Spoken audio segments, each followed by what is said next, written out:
bienvenido a La Salud en tus manos, un programa que hacemos aquí en Popular Televisión y que también emiten nuestros amigos de Cadena Media. Hoy vamos a hacer el segundo programa extraordinario sobre el coronavirus. En este programa vamos a ver fundamentalmente cómo funcionan los centros de salud, que es un pilar fundamental de nuestro sistema sanitario, y también vamos a conocer, dentro de lo que se sabe, un poquito mejor al virus. Vamos a ver los síntomas de esta enfermedad, qué tratamientos podemos llevar, qué bulos circulan por ahí y qué podemos esperar en el futuro en cuanto a fármacos o vacunas. En la segunda parte del programa le daremos una vuelta y los invitados que están hoy aquí con nosotros me preguntarán a mí sobre temas que yo controlo un poquito mejor, que es el tema de la alimentación y el tema del ejercicio, que son tan importantes en este momento en que tenemos que estar cada uno en nuestra casa. Para tratar estos temas están con nosotros Milagros Tomás. Muchas gracias, Mila, por venir. Hola, Juan, gracias a ti. Como todo el mundo sabe, tú eres médico especialista en medicina familiar y comunitaria. Y Enrique Bernal, gracias Enrique por venir. Hola. Que eres profesor, contratado doctor de enfermedades infecciosas en la Universidad de Murcia y médico especialista de infecciosas en el Hospital Reina Sofía. Muy bien, así que estar aquí. Tú debes ser un profundo conocedor del virus, bueno, si hay alguien que lo conozca.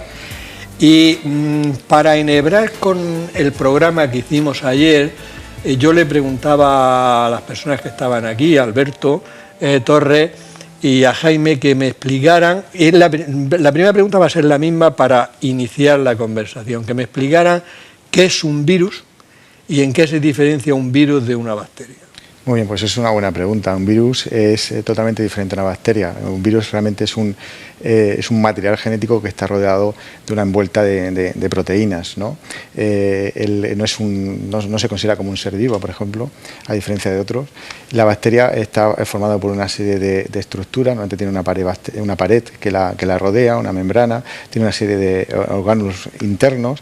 El virus es lo que se llama un parásito intracelular obligado, necesita de otras células, de otros seres para poder sobrevivir. En cambio, la bacteria puede permanecer fuera de un ser vivo sin ningún problema. Por ejemplo, hay muchas bacterias que son ubicuas, que están localizadas en el suelo, en los animales. En el cuerpo humano podemos tener también bacterias. Una diferencia importante entre una bacteria y un virus, para que la gente lo entienda, es que el virus siempre produce enfermedad, ¿no? Una bacteria puede convivir con nosotros y no producir enfermedad. Por ejemplo, nosotros tenemos gran cantidad de bacterias en nuestro tubo digestivo. De hecho, tenemos más bacterias, no casi, sino más bacterias que células, y que son muy importantes para poder mantener la homeostasis interna, ¿no? Es lo que se llama la microbiota intestinal, ¿no? Eso es fundamental para mantener nuestro buen funcionamiento de nuestro organismo, ¿no? O sea, que el virus siempre es malo. Siempre es malo, siempre es malo. Vale. Hay más malos, hay unos más malos que otros, pero siempre es malo. Siempre es malo, ¿no?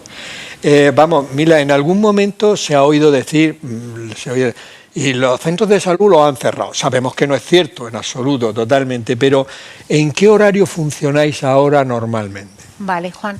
Mira, lo primero que te quiero decir es que, como antes de contestarte esta pregunta y por todas las que puedan surgir a lo largo del programa, comentarte que como todo el mundo sabe, esto es un proceso que va cambiando. Esta infección, esta epidemia va cambiando y, por tanto, también las líneas de actuación que nuestra consejería va tomando también van cambiando. Lo que ahora es que vale, o lo que valía el viernes, esta mañana ya no valía, quiero decir, o no valía, o se ha tenido que modificar. Por eso, y a colación de esto, quiero decirte que los centros de salud sí, están abiertos. Es verdad que creo que esta mañana algún periférico se ha cerrado, quizá porque no podía organizar toda su infraestructura como así nos han dicho que tenemos que organizar los centros de salud. Es decir, que algún periférico ha tenido que dirigirse a su centro de cabecera.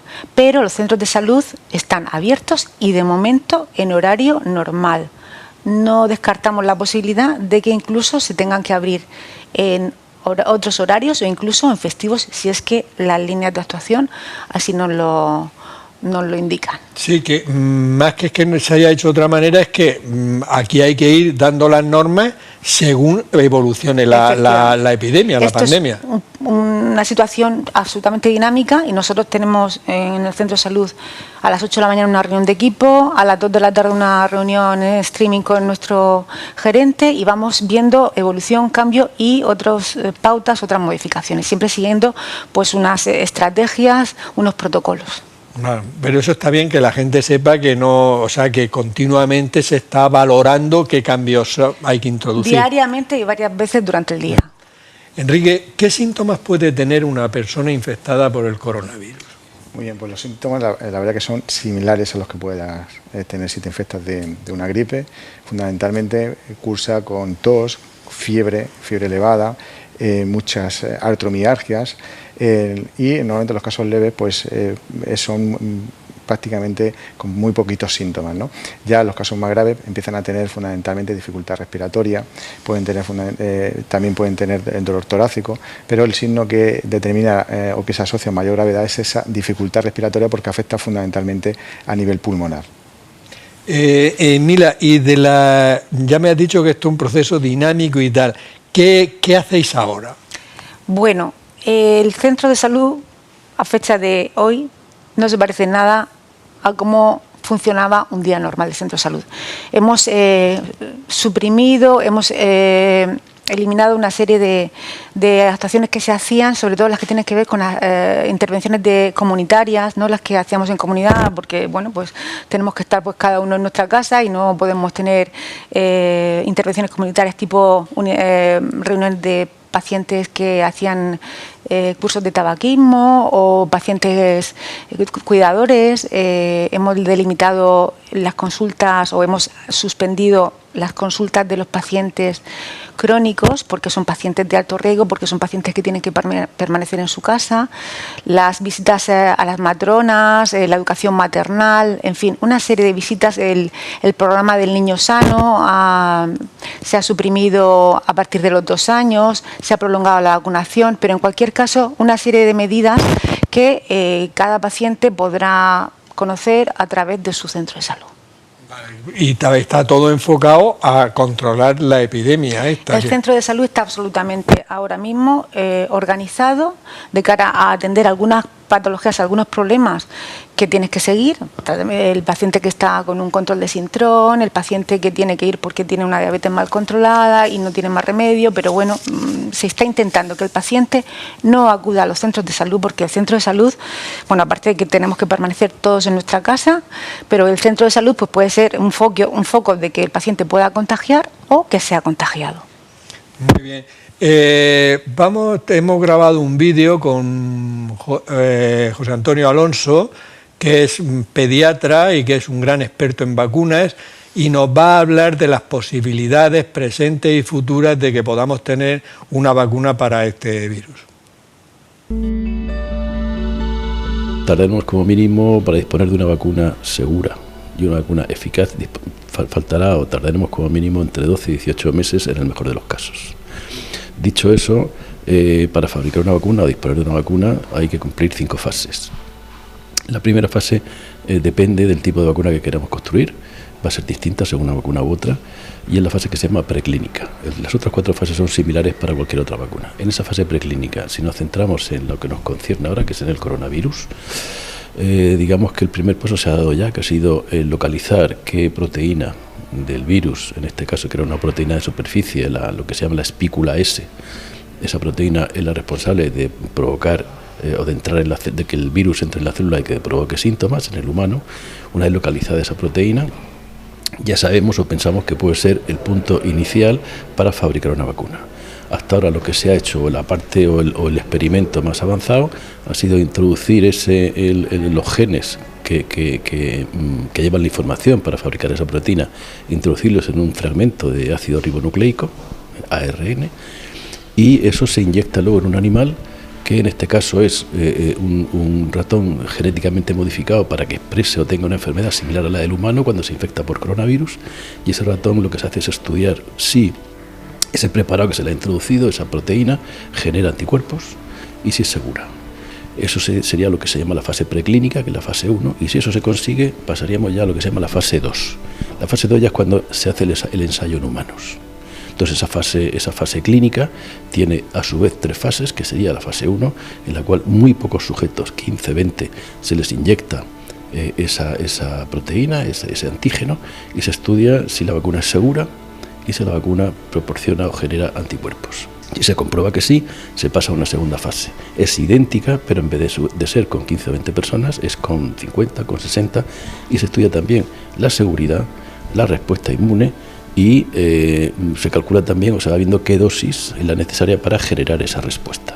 Y si eso es satisfactorio, se pasa a la fase 3. La fase 3 ya es con cientos de personas y se estudia lo mismo, la respuesta inmune, la seguridad y luego la eficacia, es decir, es eficaz en humanos, pero tenemos que tener claro que esos ensayos se hacen en personas sanas, voluntarias, entre 18 y 49, 59 años. Eso es lo que se llama la fase clínica, pero una vez ya que está esa vacuna, los laboratorios no pueden decir, bueno, la comercializo. Tiene que pasar lo que se llama la tercera fase, que es una fase regulatoria, en la cual las agencias regulatorias de Estados Unidos, que es la FDA y la Agencia Europea del Medicamento, analizan todos los datos que ha proporcionado esa vacuna en los ensayos clínicos y después de semanas de discusión con los fabricantes, entre los fabricantes y los países de la Unión Europea, las agencias de medicamentos de la Unión Europea de cada país, después de intercambiar información, dan el visto bueno o no. Y en el caso que den el visto bueno, se pasa a una cuarta fase, que sería la fase de producción de la vacuna. La vacuna no es darle un botón y producir miles, sino que eso lleva su proceso, hay que montar cadenas de fabricación y los laboratorios, una vez que ya cumplen esa fase, es decir, que disponen de la vacuna, es cuando pasaríamos a la fase de vacunación. Mínimo son 12-18 meses si van todas las cosas bien. Enrique, varias cuestiones. ¿Los niños y las niñas tienen los mismos síntomas o tienen menos síntomas que los adultos? Y una pregunta que también se ha hecho mucha gente, ¿los niños pueden contagiarlo? Muy bien, son todas muy buenas preguntas. La verdad que con el coronavirus, pues lo que sí se está viendo, que los niños habitualmente suelen tener menos sintomatología que los adultos, pero pueden tenerla exactamente igual que los adultos. No hay diferencia entre niños y niñas, no tienen por qué haberla. Y luego lo más importante que creo yo que lo que pasa en los niños es que sí tienen menos complicaciones que los adultos, ¿no? Hay menos posibilidad de que desarrollen un cuadro neumónico muy grave y de hecho en todos los estudios que se han hecho y todos los datos que vienen tanto de Italia como desde China, pues no hay prácticamente mortalidad en niños. En menos de 19 años hay algún caso y por debajo de 10 años no están descritas la mortalidad, ¿no? Esto la verdad que nos da, sobre todo a los que somos padres y tenemos niños, pues nos da una tranquilidad bastante importante con respecto a esto, ¿no? Pero esto no quiere decir que no se puedan complicar, ¿no? Y con respecto al contagio, es verdad que esta es una pregunta que a mí también me lo hacen mucho. En los niños, aunque puedan ser menos sintomáticos, sí que pueden contagiar a la familia. De hecho, hay datos de que incluso pueden ser muy contagiadores, ¿no? Porque depende de la cantidad de virus que puedan tener, ¿no? Es verdad que es un virus nuevo y no conocemos todos los detalles de lo que puede ocurrir, pero la gente tiene que ser consciente de que un niño infectado puede contagiar a la familia. Una duda, Enrique, que tiene la gente es diferenciar una infección por el coronavirus de una gripe o de un resfriado e incluso de una alergia. Sí, bueno, eso siempre nos planteamos esa pregunta cuando vemos a un paciente que nos llega a la consulta contando una sintomatología de este tipo, que suele ser muy parecida, ¿no? La gripe y el coronavirus es similar, suelen cursar con fiebre alta, con postración, con cansancio, agotamiento, están con mucho dolor, artromialgias, es un paciente que se pone malo y cansado, ¿no? A diferencia, por ejemplo, con resfriado común. El resfriado común suele cursar fundamentalmente con afectación nasal, puedes tener mucha mucosidad nasal, puedes tener estornudos, puedes estar cansado, pero no es lo habitual, no suele haber fiebre elevada. Esa yo creo que es una diferencia importante con respecto a la gripe, ¿no? Y la alergia pues tiene una sintomatología parecida al resfriado común, en el sentido que puede haber pues también mucosidad, puede haber incluso inyección conjuntival, ¿no? Los ojos se te ponen de color rojo, puede haber estornudos que suelen ser muy frecuentes, pero hay una relación clara con una estación del año, con una época del año, ¿no? Uno lo relaciona fundamentalmente, pues, por ejemplo, con la primavera, etcétera. Y la duración, a diferencia de los anteriores, es mayor. Normalmente dura la época estacional, que suele ser durante la primavera. Una gripe dura aproximadamente 7 u 8 días y, en cambio, por ejemplo, el resfriado común suele durar poquito, unos 3-4 días aproximadamente. Muy bien, Mila. Muy bien, Enrique, y ahora Mila. ¿Qué pretendéis conseguir con todas estas, digamos, modificaciones que hacéis en vuestro trabajo diario y que dentro de unos días podrían volver a modificarse? Pero ¿el objetivo cuál es? Bueno, los objetivos son básicamente prevenir que haya más casos de esta infección por el COVID-19. Queremos proteger a nuestras personas de riesgo, al grupo vulnerable, a las personas mayores, a las personas que tienen enfermedades cardiovasculares crónicas, que tienen diabetes, que tienen problemas renales, que están inmunodeprimidas. A todas esas personas queremos protegerlas, por tanto queremos que no vayan, que permanezcan en sus casas y se queden en el centro, que permanezcan en sus casas y no vayan al centro de salud. Queremos evitar la propagación de la infección, de la epidemia, y así pues conseguir, y yo creo que en el programa anterior también se pudo hablar de que la curva de ascenso de casos, de contagios, sea no en pico, sino que se vaya alargando con el fin de que tengamos más recursos o que nuestros recursos se puedan utilizar mejor, porque los casos van a ser como más a lo largo del tiempo. Digamos como bajar aplanar la curva, ¿no? Lo que se trata es que a lo mejor dure un poquito más, pero que vaya permitiendo que los que se pongan malos y necesiten hospital tengan camas hospitalarias. Efectivamente, yo creo que en ese sentido, lo estábamos hablando antes con Enrique y yo fuera de cámaras, que esa era la idea, ¿no? Un poco el que se aplanase la curva y que tuviésemos todos los recursos que tenemos, poderlos poner en un momento determinado y que no nos quedemos sin esos recursos, ni materiales ni humanos. Que dé tiempo a... ¿no? Esa es la clave, intentar ganar tiempo a esto, ¿no? Intentar ganar el máximo tiempo para que si aparecen los mismos casos no aparezcan todos a la vez, que se distribuyan a lo largo del tiempo y que el sistema sanitario no se pueda colapsar. Y Enrique, la capacidad de contagio del coronavirus es como similar al de la gripe, más contagioso. ¿Qué sabemos de eso? Pues sí, parece que los estudios dicen que es similar o un poquito más que la gripe. Lo que se mide normalmente es un marcador que es el número básico de reproducción, que está en torno aproximadamente entre 2 y 6. Eso quiere decir que por cada paciente que tiene un coronavirus puede contagiar entre 2 y 6, pueden aparecer entre 2 y 6 nuevos casos, ¿no? Esto que parece así poco, si uno se mantiene en el tiempo, cada caso contagia a 2 o 6, en pocas semanas o incluso en muy poquitas semanas pueden haber miles de casos que van a aparecer desde el primer caso inicial, ¿no? Entonces es un número considerablemente alto.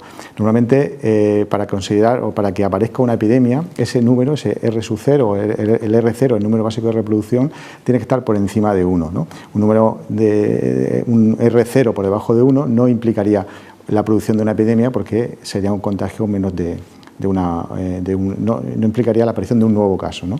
Entonces, este es más o menos parecido a la gripe, quizás un poquito más, ¿no? Vale.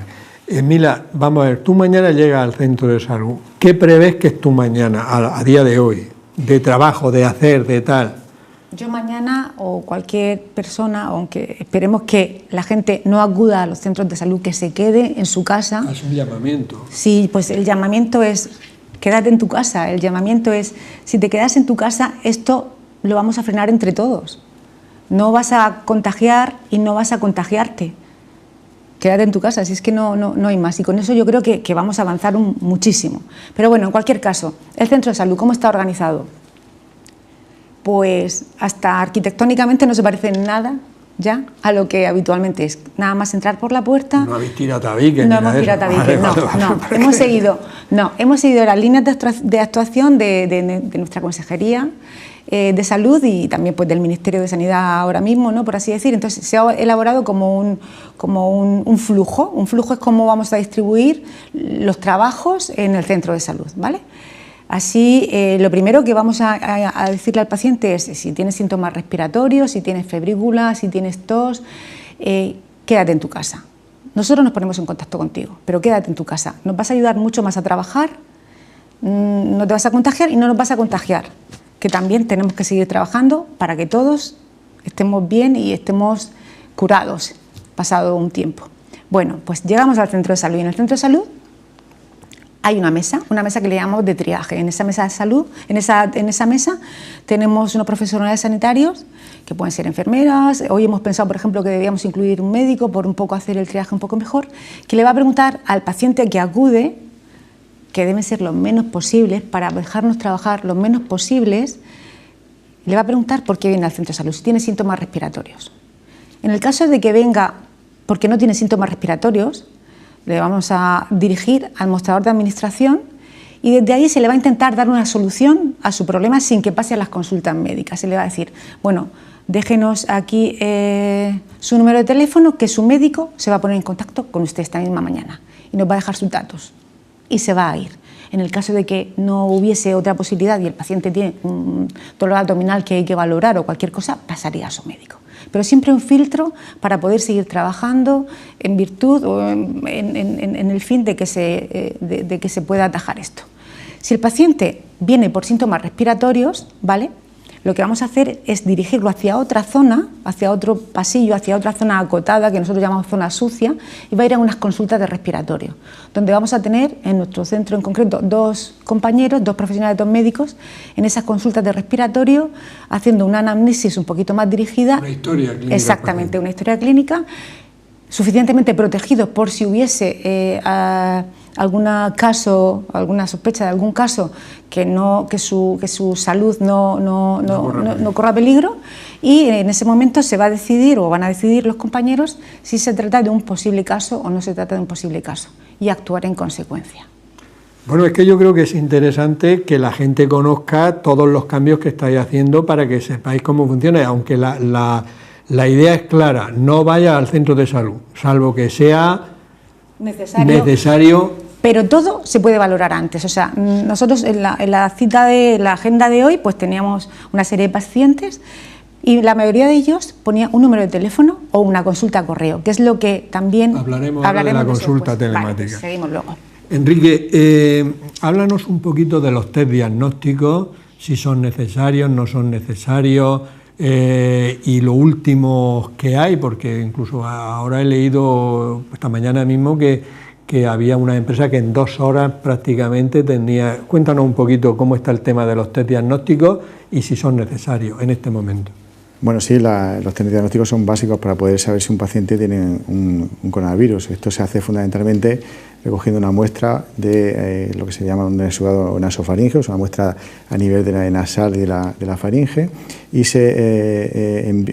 lo que se envía al centro. Ahora actualmente se está enviando al centro de referencia, que es la Risaca, pero la idea es que varios más hospitales se puedan incorporar a hacer la técnica, se pone un pocillo y se introduce en una máquina que lo que hace realmente es detectar el material genético que hay, que detecta el material genético del virus, ¿no? Entonces, lógicamente, para poder saber si un paciente tiene el coronavirus, pues tenemos que detectar este material genético. Hay otros datos que nos pueden ayudar a saber si el paciente tiene una infección por el coronavirus, ¿no?, que son, por ejemplo, los datos clínicos, aunque se parezca mucho a la gripe, pero hay algunos datos que nos pueden ayudar, el contacto epidemiológico, luego también datos analíticos, las características radiológicas nos pueden ayudar a saber si un paciente lo tiene o no. Pero actualmente estamos utilizando este tipo de técnica, que es la técnica de PCR, de búsqueda del material genético. Estas técnicas son totalmente novedosas y es verdad que cada vez están saliendo pues más técnicas con mayor capacidad o mayor sensibilidad y que sobre todo lo que estamos buscando es que se haga lo antes posible, ¿no?, que tengamos el resultado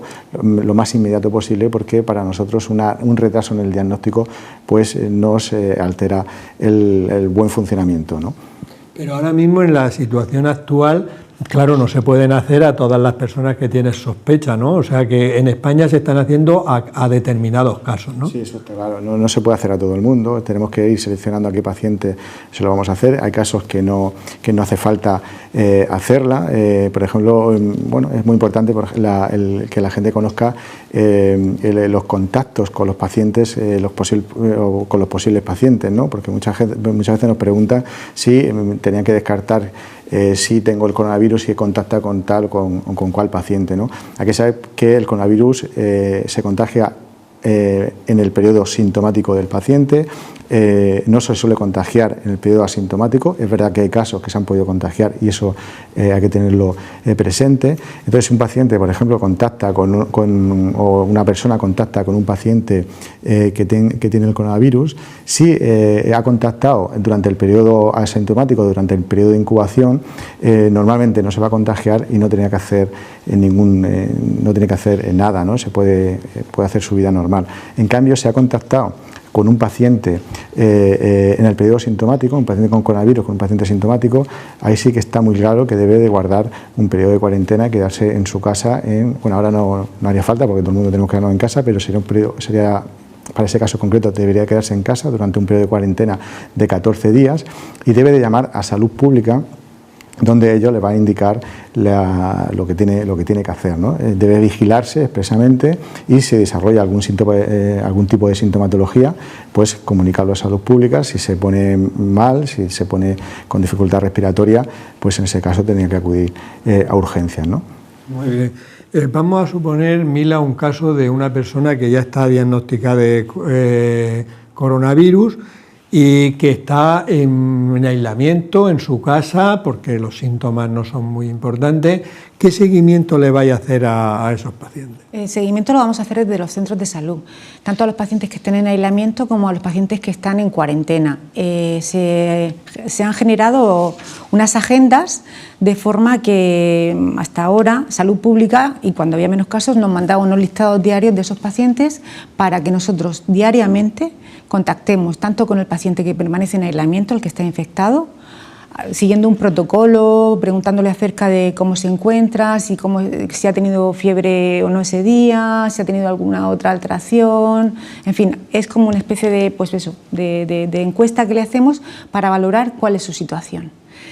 En el caso del paciente que está en cuarentena, también lo seguimos telefónicamente y diariamente y le vamos a hacer otro cuestionario. En el momento que, por ejemplo, el paciente en cuarentena, que es el que no tiene síntomas, sino el que ha tenido un contacto, empiece con síntomas, lo pondríamos en conocimiento de Salud Pública. O sea que realmente, para que vosotros vais a tener un gran trabajo telemático, de llamadas telefónicas, un gran trabajo, o sea que la gente no piensa y dice, bueno, no vamos al centro de salud y estos van a estar ahí sin hacer nada, porque realmente vais a seguir a cantidad de pacientes que en este momento lo necesitan y que sobre todo se van a sentir arropados por vosotros cuando los llaméis por teléfono y todo eso, ¿no? Es un gran trabajo. De hecho, por ejemplo, ahora nosotros que somos un centro docente, nuestros residentes que están haciendo rotaciones externas o rotaciones por por el hospital, nuestros residentes de familia, pues van a volver mañana, están con nosotros trabajando codo con codo y para llamar, para seguir a estos pacientes y para echar una mano porque cualquier mano viene fenomenal. Todo manteniendo la distancia de seguridad. Efectivamente, siempre. Bueno, una cosa, si me permite, claro, es con el tema del contacto. Hay que diferenciar que no es lo mismo un contacto estrecho que un contacto casual, ¿no? El virus es verdad que es bastante contagioso, muy contagioso, pero no se contagia por pasar al lado de un paciente que ha tenido el coronavirus. Normalmente necesitas un contacto estrecho que implica estar con esa persona a menos de 2 metros, por ejemplo, hablando, manteniendo una conversación más o menos larga o bien en contacto, o bien por ejemplo con cuidados, estar muy cerca o tocar algunas secreciones, etcétera, pero no en un contacto casual, en una visita o en un pase visual casual se va a contagiar. Y, Enrique, vamos a ver, porque se ha comentado y una persona que tiene coronavirus sí, y se cura, han pasado todos los días y se ha curado, ¿puede volver a reinfectarse? Bueno, la verdad que el virus es realmente nuevo, entonces no sabemos qué puede ocurrir, ¿no? Parece que podría generar un tipo de inmunidad. Se cree que puede ser pasajera, como ocurre por ejemplo con la gripe, que tenemos que vacunarnos todos los años, entonces se cree que puede ir por ahí, pero realmente no se sabe, ¿no? Parece que al principio sí que genera ese tipo de inmunidad, ¿no? Pero es verdad que hemos visto o se han descrito casos de reinfecciones, aunque también digo que no es lo habitual, ¿no? Lo normal que es raro, son casos anecdóticos lo que se ha descrito, ¿no? Claro, si son casos anecdóticos no podemos, la idea es que el que se cura se ha curado, por lo menos Durante un tiempo. Durante un tiempo. No, lo digo por no tener el miedo continuo a una persona, porque van a ser miles y miles de personas las que lo pasen o lo pasemos, y que la gente no tenga el miedo a lo he pasado y pasado mañana me puede dar otra vez. Claro. En principio, esa curación implica que no se reinfecte, pero no podemos asegurarlo al 100%. Por la novedad del virus, ¿no? Que no se conoce bien. Que realmente este virus está con nosotros solamente 3 meses, ¿no? Vale. Pues ya la está fastidiando para 3 meses nada más que lleva. Ya ha modificado nuestros hábitos de vida. Todos los hábitos de vida. Mira, sabiendo que las personas mayores son de riesgo, ¿qué medidas deben tomar las personas mayores con respecto a sus nietos y los nietos con respecto a las personas mayores? Bueno, pues hablando un poquito de la distancia de seguridad que habíamos dicho y de la posibilidad o no de contacto estrecho, yo le diría a esos abuelos y a esos nietos, o esos abuelos que tantos besos grandes han dado a sus nietos, que se los aguanten, que se los guarden, que mantengan esa distancia de seguridad con esos jóvenes, que si conviven en el mismo domicilio, que estén lo más alejados posible, que utilicen estancias diferentes a las de los jóvenes o del resto de la familia, no que estén aislados, pero que lleven unas mínimas normas de higiene, de distancia, de seguridad en ese sentido. Y le diría pues a los jóvenes que aunque que no vayan a ver a sus abuelos si no viven con ellos, pero que les pueden llamar por teléfono, hacerle llamadas de WhatsApp que tanto les gustan y que tanto les entretiene a los abuelos, incluso por Skype, en fin, tener cierta relación con ellos, porque todos tenemos que apoyarnos en este momento, pero siempre guardando todas las normas que nos pueden dar seguridad. He leído, por ejemplo, que es muy bueno llamar a la gente por teléfono, pero más que el WhatsApp bien, pero que hablar con tus amigos, con tus familiares, con tal, y ahora incluso hay aplicaciones de videoconferencia. Yo ayer, por ejemplo, mi hija está en Madrid, yo estuve hablando con ella, a la vez hablaba con mi hijo que vive en otra casa en Murcia, son muy divertidas. Y la verdad es que echamos media hora ahí, vamos, muy buenas. Son muy divertidas. Yo tengo una sobrina que está en Estados Unidos ahora mismo y que no ha podido regresar, y estábamos hablando, pues, mis hijas con ella, y fue muy divertido ese ratico que estuvimos,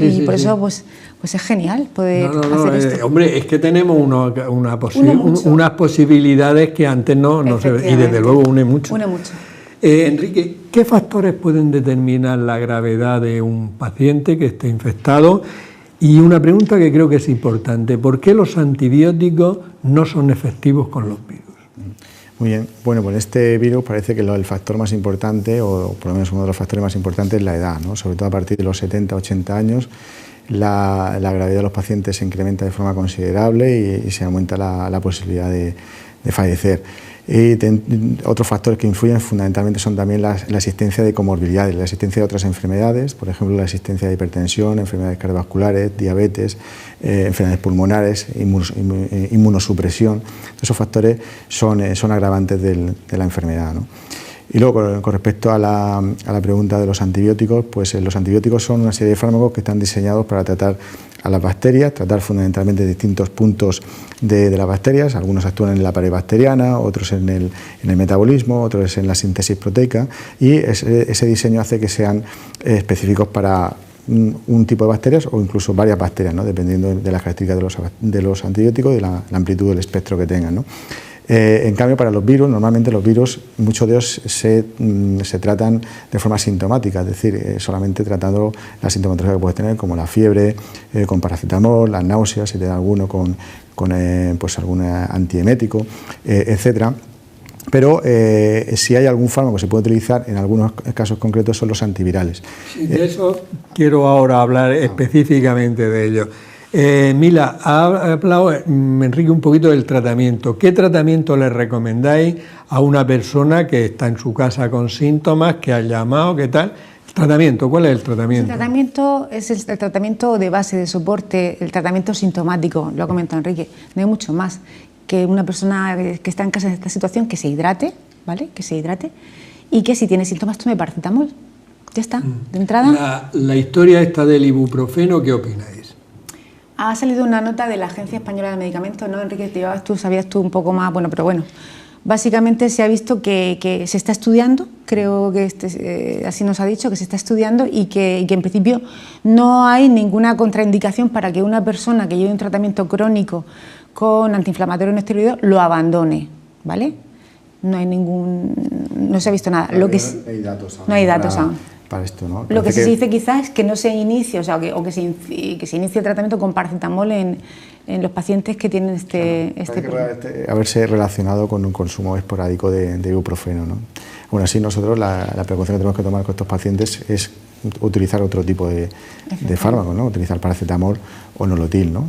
Sí, y sobre todo yo leí hace bastante tiempo que en España es que utilizamos mucho el ibuprofeno 600, sí, cuando con el ibuprofeno 400 sostienen los mismos resultados y con menos efectos secundarios, pero es que en Europa parece ser que el ibuprofeno 400 es el que hay y aquí el que funciona es el 600. Eso pasa lo mismo con el paracetamol, ¿eh? El paracetamol de gramos frente al de 650, lo digo porque también la gente... O sea que sería mejor utilizar el paracetamol de 650. Bueno. Claro.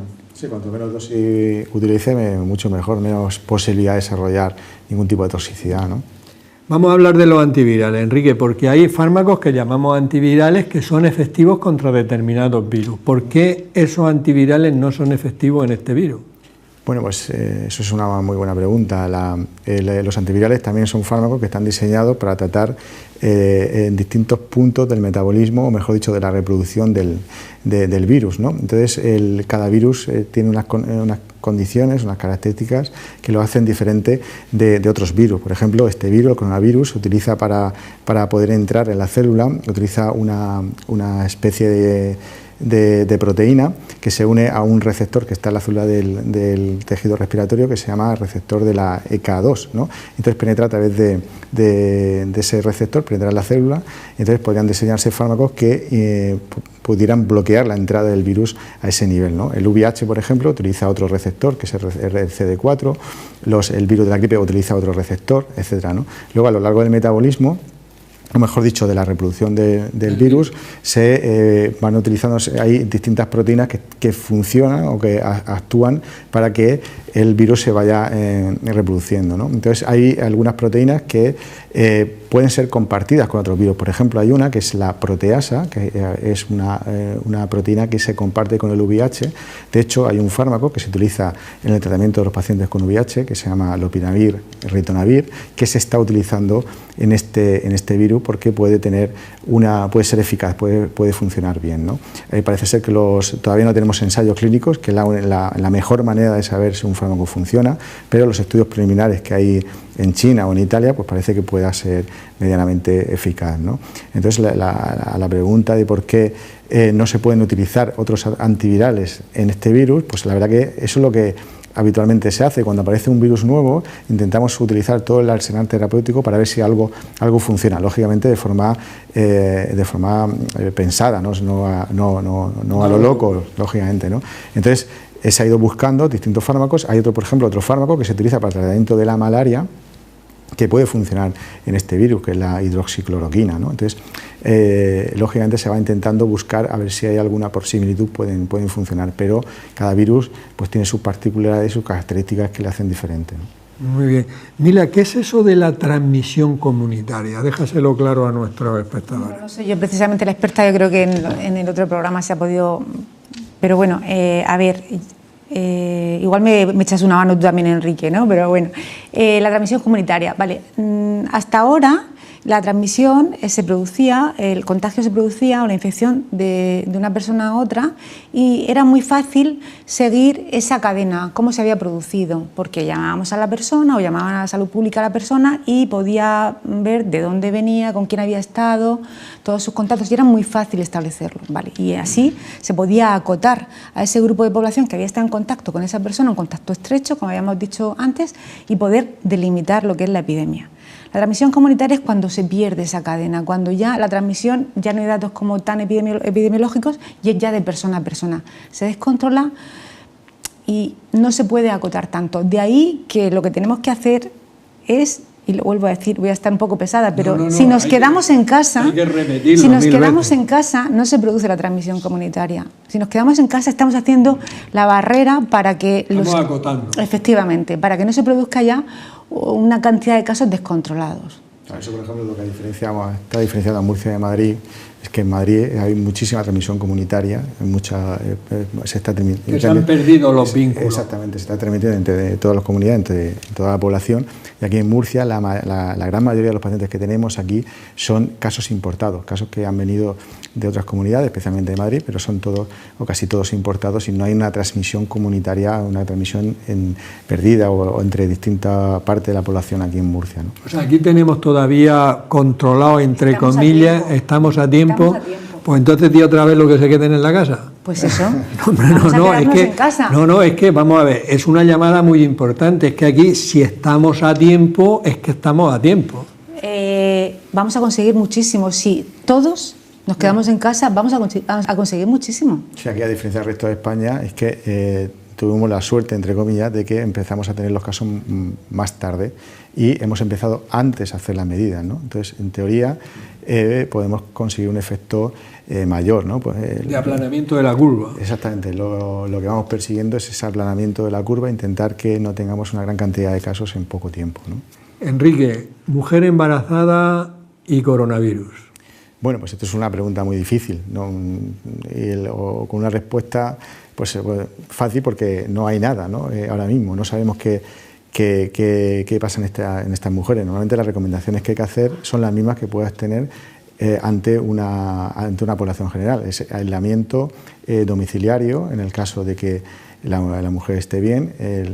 Probablemente habrá que buscar unos criterios de ingreso dependiendo de las características de la paciente. Y luego sí que he estado revisando el tema a ver si había alguna posibilidad de que tuvieran mayor riesgo de malformaciones o mayor riesgo de otro tipo de alteraciones, y la verdad que hay muy poquitos casos descritos, hay creo 10-12 casos aproximadamente, y no se ha visto que aumenten las malformaciones ni que aumenten los abortos ni nada, pero claro, son muy poquitos casos. De momento lo que se sabe, un poquito de tranquilidad. Exactamente.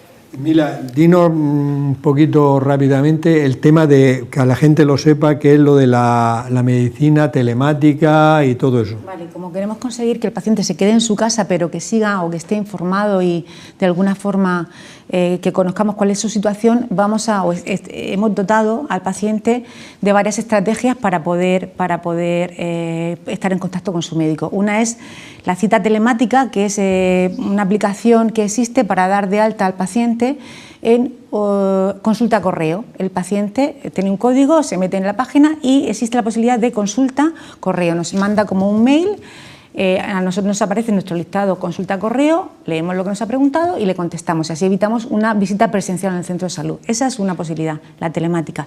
Y la telefónica es, bueno, pues el paciente que llama, y cuando llame o cuando pida cita por internet va a haber una opción que es: ¿quiere usted que le llame su médico? Entonces el paciente dice sí, que es lo que debe hacer, nos va a dejar el teléfono o va a salir su teléfono y nosotros lo vamos a llamar y vamos a solucionar problemas de recetas, problemas de visados, problemas de dudas que tenga acerca de la sintomatología que tiene, miles de problemas que le van a hacer que no vayan al centro de salud y que se queden en su casa. Muy bien. Y rápidamente, Enrique, aparte de los fármacos antivirales, ¿hay algún fármaco que se esté estudiando? Esa pregunta, y en la misma otra: ¿para cuándo podríamos tener una vacuna? Bueno, fármacos ahora mismo se están estudiando muchísimos. Hay más de 80 ensayos clínicos ahora mismo en marcha, ¿no? Podría decir muchos datos, pero tampoco quiero aburrir. Pero ahora mismo la verdad que hay fármacos que tienen sensibilidad, que tienen actividad, en vitro, y lo que pasa que lógicamente uno no puede utilizar un fármaco porque vea que funciona in vitro, que es ahí en el laboratorio, ¿no? Porque a lo mejor podemos conseguir o podemos tener mayor toxicidad que el efecto beneficioso que pueda conseguir el fármaco, ¿no? Pero ya digo que ahora mismo la investigación no para, hay muchísimos fármacos ahí en la retaguardia intentando ver si alguno puede funcionar, ¿no? Ahora aquí en España tenemos pues investigadores españoles muy importantes que están incidiendo en este tema, y yo creo que ojalá pues en poco tiempo podamos tener un fármaco. Lo que pasa es que el tema de los fármacos pasa algo parecido con la vacuna. Es muy difícil obtener obtener una vacuna en poco tiempo, primero porque necesita una investigación y luego también uno puede utilizar la vacuna así como así. Necesitamos hacer un ensayo clínico y comprobar que la vacuna funcione, y para eso se necesita como mínimo entre 12 y 18 meses, ¿no? Siempre ha habido mucho bulo por internet y por los medios diciendo que se puede obtener una vacuna en poco tiempo, en 3 meses, y eso es prácticamente imposible, ¿no? Muy bien, vamos a cambiar de tercio. Muchas gracias por todo lo que habéis contestado, y ahora vamos a hacer el entrevistador entrevistado. Es decir, como quiero hablar de hábitos de vida saludable, y tampoco queríamos tener más personas en el plató por obvias razones de distancia de seguridad, yo me voy a someter a vuestras preguntas sobre los hábitos de vida. Mila, empieza tú. Pues nada, yo creo que de todos es conocido que Juan Madrid es especialista en endocrinología y nutrición, y que además es un divulgador buenísimo, porque además lo hace como los que saben, que lo hace sencillo y claro y que todo el mundo lo entiende, ¿vale?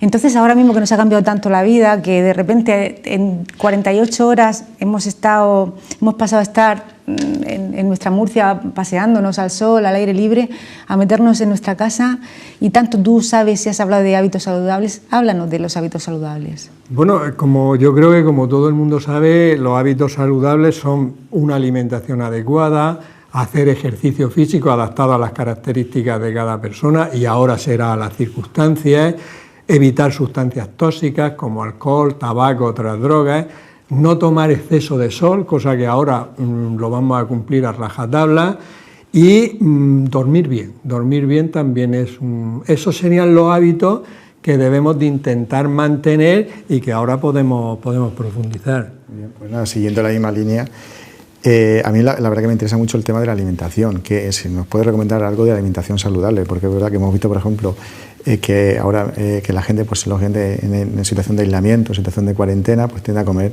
cualquier cosa, y lo normal es que pueda coger peso, ¿no? ¿Nos puede dar alguna recomendación de alimentos que pueden ser saludables que podemos tomar en esta situación? Bueno, la alimentación en este periodo es muy, muy importante, ¿eh? Es muy importante por varias razones. En primer lugar, porque lo es siempre. En segundo lugar, porque debemos mantener nuestro sistema inmunitario lo más potente posible, por si nos infectamos, tener capacidad de reacción, ¿no? Luego, en la vida ha cambiado mucho la vida, a todos nos ha cambiado mucho. Antes salíamos y ahora no salimos, entonces el gasto calórico es mucho menor. Si el gasto calórico es mucho menor, vamos a tener que tomar menos calorías, pero no por eso vamos a tener que tomar menos nutrientes, con lo cual tenemos que eliminar la mayor parte de los alimentos que solo nos aportan calorías, lo que llamamos calorías vacías, azúcares, alcohol, etcétera, etcétera. Es decir, es muy importante. Y luego una cosa que se sabe hoy en día es que una alimentación saludable nos va a mantener muy bien nuestra flora intestinal, que ya habla todo el mundo de ella, de la microbiota. Es que la microbiota es fundamental para mantener nuestro sistema de defensa. Por tanto, digamos que sería una alimentación basada en alimentos tradicionales, en alimentos tradicionales, en nuestras frutas, legumbres, verduras, carne, pescado, leche, huevos, etcétera, etcétera. Pero, y cuanto menos productos elaborados y procesados y ultraprocesados, en este momento sería mucho mejor. Ya, pero yo soy mucho más práctica que todo eso. Y yo necesito saber, porque yo soy muy de lunes tal, martes cuál. Necesito que tú me digas una dieta para la semana. Vamos a ver, por ejemplo, el desayuno, un desayuno muy bueno y saludable sería un vaso de leche, con una tostada de pan integral, preferiblemente, con aceite de oliva virgen y tomate. Vale, hay niños que esto no lo van a querer, pues entonces unos cereales, pero cereales integrales, ¿vale? No los cereales con chocopío, he dicho nombres, pero con chocolate, con miel, con azúcares añadidos, es decir, cereales integrales. A media mañana es correcto, por ejemplo, tomar algo, una pieza de fruta, y sobre todo no tomar alimentos calóricos, puesto que estamos en la casa y salimos poco, aunque luego podemos hablar del ejercicio. Comida del mediodía, muy sencilla. Un plato de ensalada siempre, entendiendo por ensalada la combinación de verduras y hortalizas, y ahí podemos mezclar la que nos guste. Que a ti te gusta mucho, Todas. Y las hago. Entonces, un buen plato de ensalada con distintas verduras y hortalizas, aliñada con aceite de oliva virgen, al ser posible. Y no le añadamos otras cosas, no le añadamos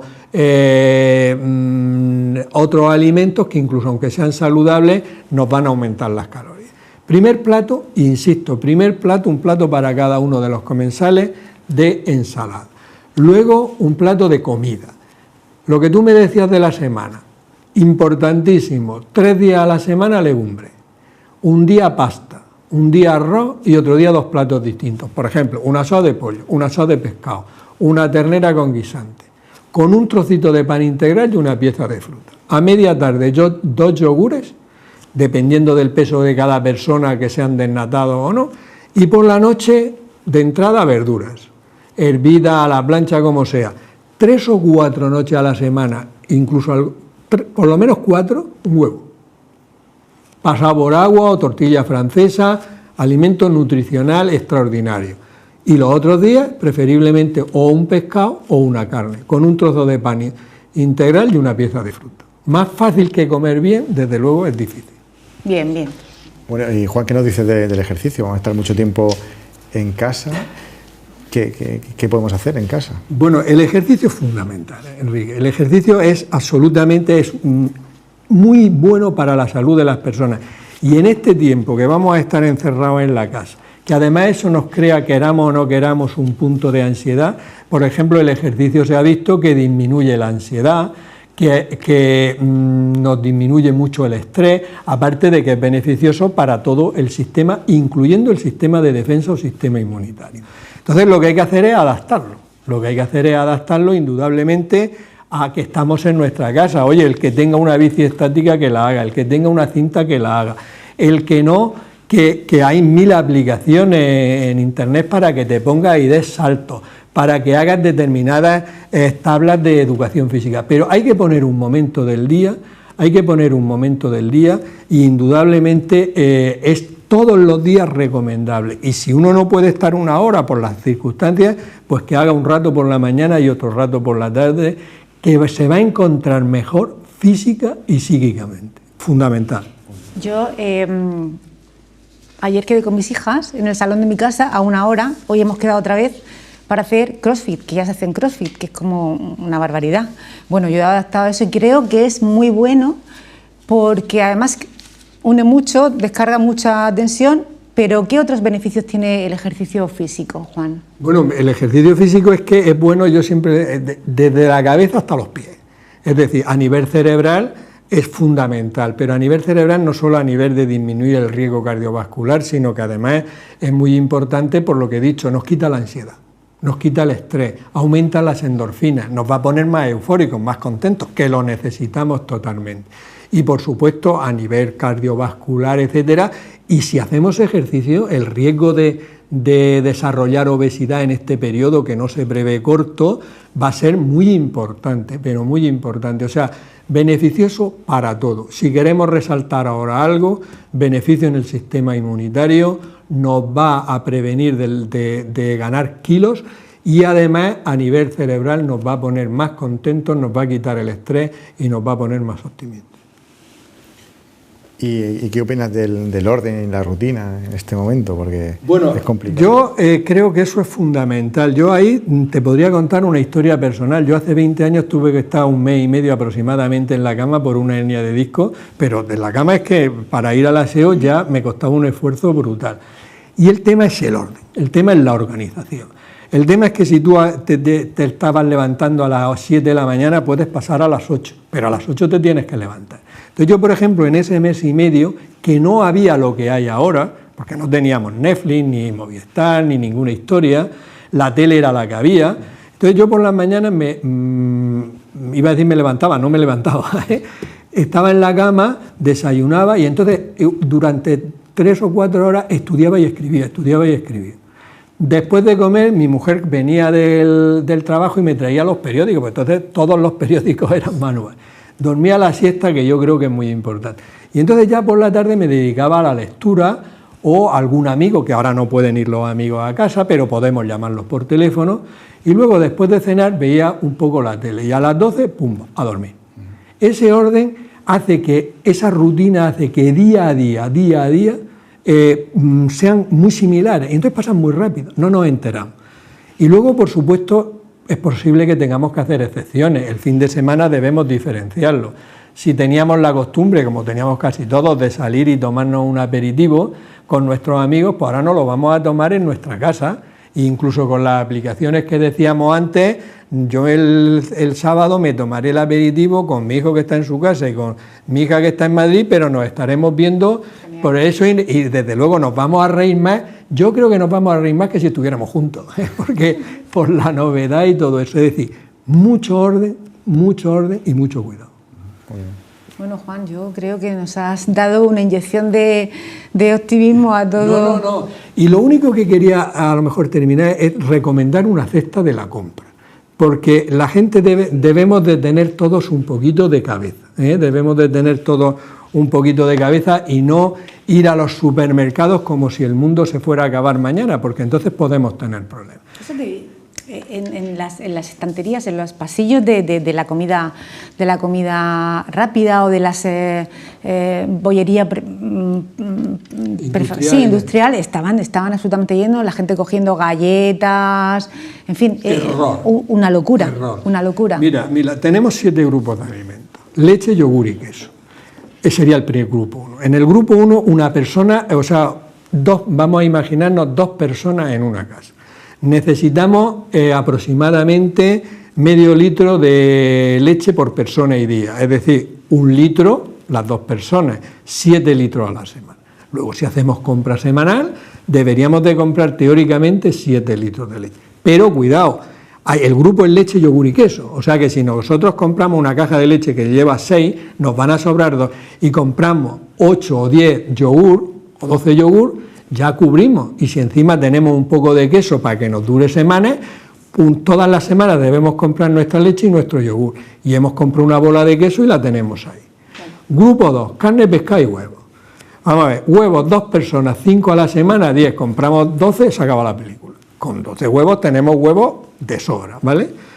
Carne, 150 gramos 2 veces a la semana, es decir, 300 gramos para las 2 personas 2 veces a la semana, es decir, 600 gramos. Compramos un conejo, compramos un pollo y tenemos para 2 semanas. Pescado, 200 gramos 3-4 veces a la semana. 2 personas, 400 gramos, 3 veces, kilo 200, kilo y medio de pescado. Perfecto. Grupo 3, patatas, legumbres y frutos secos. Vamos, con 1 kilo de garbanzos a 75 gramos por persona, o con 1 kilo de habichuelas, o de garbanzos, o de lentejas, con 1 kilo nos sobra para toda la semana. Podemos tener 2 o 3 kilos para no ir. Tema muy importante. Grupo, hemos dicho patatas, legumbres y frutos secos. Si tenemos un poco de frutos secos, pues lo normal, tomamos o no tomamos, pero son muy buenos nutricionalmente, pequeñas cantidades. Grupo 4, verduras y hortalizas, muy importante. Hay que tomar 700 gramos por persona y día. Eso implica 1,5 kilos aproximadamente para 2 personas. 7 días estaríamos hablando de 10 kilos. 9 o 10 kilos. Es tela, no, hay que saberlo. Vale, no pasa nada, porque debemos de comprar verduras que duren más tiempo. Por ejemplo, el tomate dura más tiempo.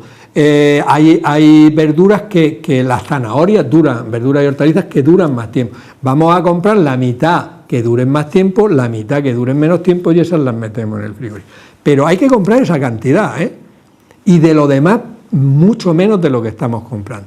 Fruta, igual cantidad que de verduras. O sea que 2 personas deberían de comprar 700 gramos por persona y día. 1,5 kilos, 9 kilos. 700 gramos por persona y día, a ver si estamos haciendo bien las cuentas. Perdón, me he equivocado. Venga. Vamos. Verduras, es que he hecho la cuenta, entre verduras y frutas necesitaríamos 750 gramos por persona y día. Vale. Verdura y fruta, ¿correcto? Sí. Entonces, entre verdura y fruta necesitaríamos 1 kilo, 750 por persona sería 1,5 kilos al día. En 7 días, 10 kilos. pero necesitamos 10 kilos entre la mitad fruta y la mitad verdura. Esta rectificación es muy importante, entre fruta y verdura. 10 kilos, 5 de fruta, 5 de verdura y hortalizas. Y de esa manera podemos mantener la mitad en el frigo y los que más dure, la pera, las manzanas, los podemos dejar fuera.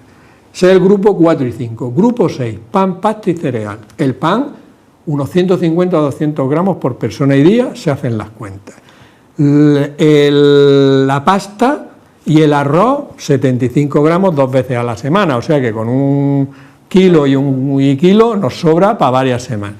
Grupo 7 tenemos la grasa. En el grupo 7 tenemos la grasa, aceite de oliva virgen extra, 40-50 centímetros cúbicos por persona y día.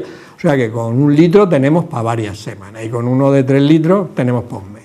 ¿Vale? Esa sería la cesta de la compra para no calentarnos la cabeza, comprar una vez a la semana y el pan podemos comprarle el que necesitemos y congelarlo y ir sacándolo. De esa manera vamos a tener que salir a la compra 1 día a la semana, no vamos a causar ningún desabastecimiento bajo ningún concepto y las cadenas van a funcionar perfectamente bien y creo que podemos estar totalmente tranquilos en nuestra casa, que nos estamos alimentando bien, vamos a mantener el peso y vamos a mantener la salud. Fenomenal. ¿Ninguna pregunta más, Enrique? Bueno, con todo lo que has dicho yo creo que es más que suficiente, pero ¿piensas que deberíamos de tomar suplementos además de todo eso o no haría falta? De entrada no es necesario. De entrada, si una persona está tomando algún complejo vitamínico porque alguien se lo ha recetado, su médico se lo ha recetado, no habría ningún problema en que lo siguiera tomando. Pero tomar complejos vitamínicos para pensar que de esta manera el virus nos va a atacar menos es un error total. Es infinitamente mejor comer como he dicho anteriormente.